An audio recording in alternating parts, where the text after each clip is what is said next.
So I assume, unless you've been living under a rock, you've heard about the rumored Super Mario 3D World port for Switch. Now, this is all cool, but what does this mean for the speedrun aspect of Super Mario 3D World? What glitches will be patched? What can we expect to be different with the route? Well, let's discuss. So, we know that for the Nintendo Switch, we have no touchscreen, which is weird. On the Wii U, we use the touchscreen to freeze enemies, we use it to touch blocks to make them appear, and we also use the mic on the Wii U gamepad to make the propeller platforms rise. It's going to be interesting to see how Nintendo is going to solve this on the Switch, but I believe that this shouldn't be a problem. But what will be a problem is how are we going to be able to play the Captain Toad levels? Because if you remember correctly, in Super Mario 3D World, you can't play the Captain Toad levels unless you use the gamepad. Now, I believe Nintendo will probably be able to allow the players to play the game's levels on the Joy-Cons for the Switch, but we never know. We'll have to see. Will they come out with an attachment? Probably not. Looks like our best bet is going to be using the Joy-Cons. Now, will this make it harder? Most likely, but I feel like it won't make it impossible. Can still run the game, can still do some of the tricks that would usually be able to be done with the gamepad. But obviously we'd have to wait and see. More info will be provided. Another thing to discuss is the recent discovery of save data manipulation for Super Mario 3D World.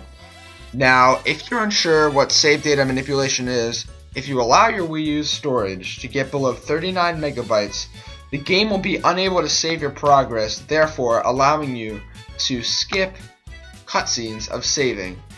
This saves around 2.5 minutes, anywhere from 2.5 minutes to 3 minutes in the 90% speedrun, and even longer in other categories such as 243 star and 380 star.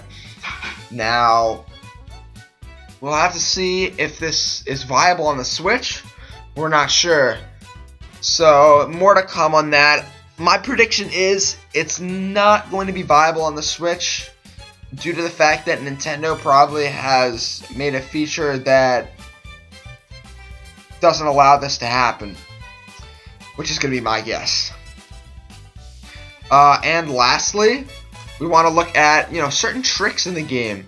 As you can see in the footage that I have so generously provided, a trick that speedrunners use is called cat momentum. As you can see, if you cancel a cat dive by scratching on the ground, you keep all of your speed. Now, this is a huge exploit in the 90% speedrun. In fact, it saves almost around 15 minutes compared to, normal running. But it's going to be interesting to see, what Nintendo does about this. Will they keep this? Will they patch it? We don't know. We're going to have to look into it. But I feel like the general speedrun of Super Mario 3D World won't change all that much. However, we don't know what kind of endgame content they're going to add.